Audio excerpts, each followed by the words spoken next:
So this slate was found on the grounds of the Church of St Chad's in Bolton. We believe it formed part of a path in the past.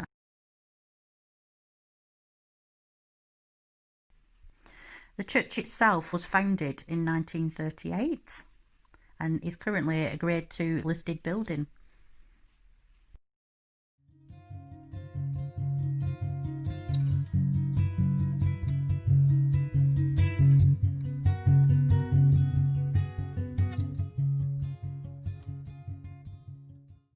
Your starting point is to make sure you've got a very nice clean slate, because you don't want your paint sticking to any of the dust or dirt that's on it. So I'm just using an old toothbrush here. I'm just rubbing over it just to make sure all the paint will be able to stick perfectly to the slate.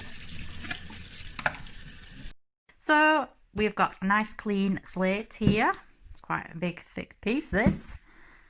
Cleaned it all down. We've got our paints, acrylic paints that we are using. So when you do use them, make sure you put the lid on straight after, because acrylic does dry pretty quick, so you want them to last. Plus we'll be able to mix some of these colours to create other colours as well. So I'll be showing you some of them. I've got an old plastic plate that I'm using for a palette to mix the colours on. We've got the paint brushes too, and some water to put the paint brushes in. So let's get cracking.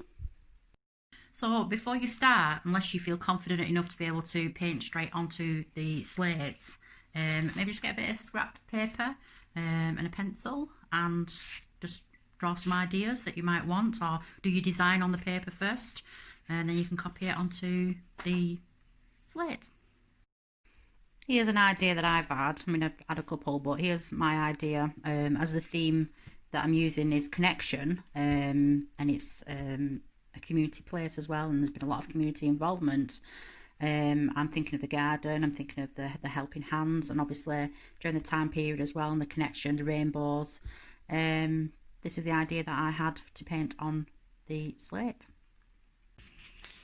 So the first thing I'm doing is just painting the slate with some white acrylic, which will form a nice blank canvas for me to do the rest of the painting on. So as you can see, I'm just painting it all white.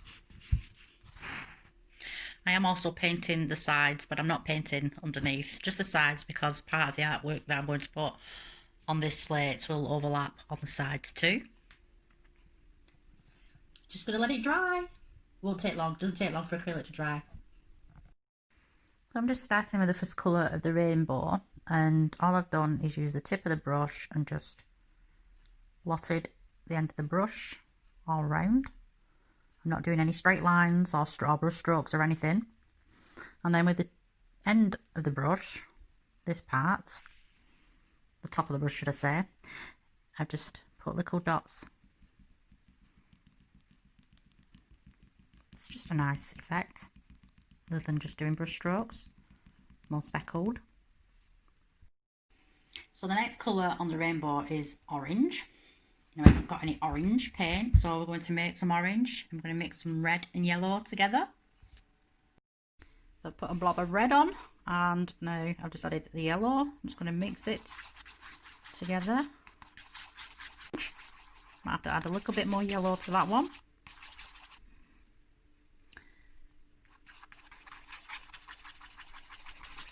And you can see the orange. And I'm just going to repeat what I've just done with the red, but with the orange. Little blobs.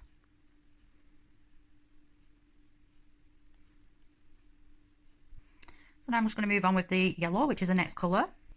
So the yellow's done.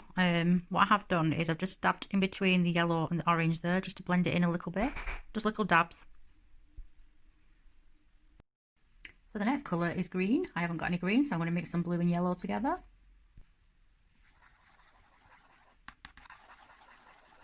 You can just see the bit of the green coming through, but I think I'm going to have to add some more yellow just to lighten that green.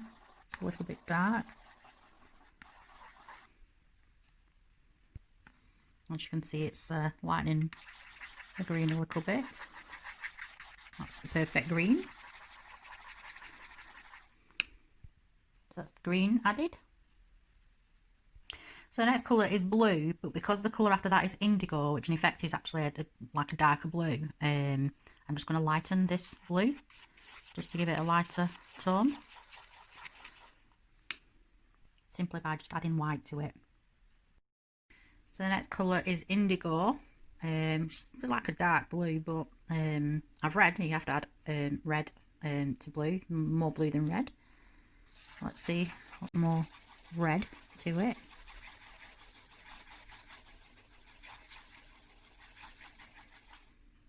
So now we've just got the violet to put on, of which we've already got a purple here.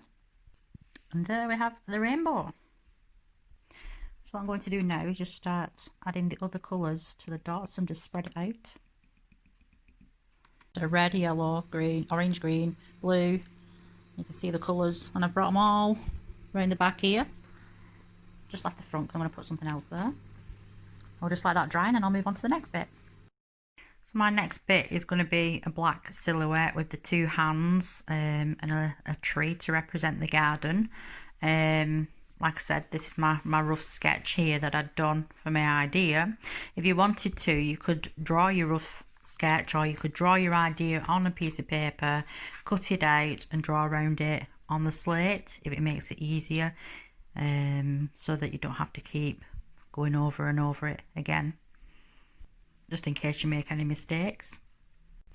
So now I'm just going to paint these little hands black. I've just done the first hand. I think it's going to need another coat just to make it really, really, really black, with it being a silhouette. But as I'm doing this, I am going really, really slow, because I am doing the brush strokes, and obviously because it's not a full flat surface, it's not dead smooth, I'm just being really gentle with it.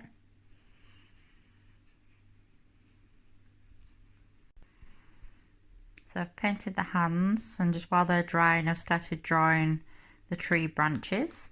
I'm just going to start painting them.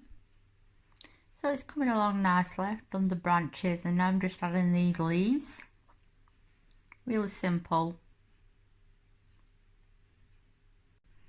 Just a few more leaves. So all I've done really to do the leaves is just paint half a leaf,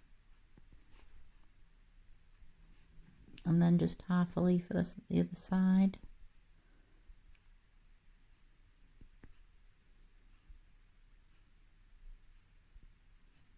It's quite effective really, and really simple to do. You can tell what it is. So I've decided I'm not going to do anything too heavy around the sides, because I think it'll be too much for it. So I'm just going to carry on with the little dots, the rainbow coloured dots, and just finish that off. And there it is, all finished. Quite like that. Looks really, really good. Quite effective for something that's really, really simple to do as well. And very representative of the theme connection in relation to St Chad's Church, and all the volunteers, local community coming together, helping to create a piece of green space that the community can enjoy. So obviously you've got the helping hands, the connection theme with the rainbow, and the tree as well is representative of the garden. So I'm quite pleased with that. Hope you've enjoyed watching the video.